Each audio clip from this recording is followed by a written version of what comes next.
आए हम खुदावंद का शुक्र अदा करें कि इसका ज़िंदगी बख्श कलाम हम तक पहुंचा है। तो प्लीज़ मेरे यूट्यूब चैनल आओ चली मसीह की तरफ को सब्सक्राइब करें, वीडियोस को लाइक, कमेंट्स और शेयर ज़रूर करें। बाइबल मुक़द्दस में से आज का मज़मून, यसू ही का मसीह होने के बारे में पतरस का ऐलान। यसू जब कैसरिया फिलिप्पी के इलाके में आया, तब यसू ने अपने शागिर्दों से पूछा, मुझ इब्न आदम को लोग क्या कहकर पुकारते हैं? मानने वालों ने जवाब दिया, बाज़ तो बपतिस्मा देने वाला यूहन्ना के नाम से पुकारते हैं, और बाज़ एलिया के नाम से पुकारते हैं, और बाज़ यिर्मयाह इस कहकर नबियों में एक कहकर पुकारते हैं। तब इसने उनसे पूछा, तो मुझे क्या पुकारते हो?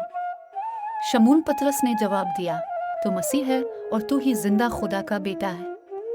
यसू ने कहा, कि यूना के बेटे शमून, तो बहुत मुबारक है। इस बात की तालीम तुझे किसी इंसान ने नहीं दी है, बल्कि मेरे आसमानी बाप ही ने जाहिर किया है कि मैं कौन हूँ। इस वजह से मैं तुझे कहता हूँ कि तू ही पतरस है, और मैं चट्टान पर अपनी कलीसिया तामीर करूँगा, और आलम अरवा की ताकत मेरी कलीसिया को शिकस्त न दे सकेगी। और कहा कि आसमान की बादशाहत की कुंजियाँ मैं तुझे दूंगा। इस ज़मीन पर दिया जाने वाला तेरा फैसला वो खुदा का फैसला होगा, और इस ज़मीन पर दी जाने वाली मुआफ़ी वो खुदा की मुआफ़ी होगी। फिर यसू ने अपने शागिर्दों को ताकीद की कि मेरे मसीह होने की बात किसी से न कहना।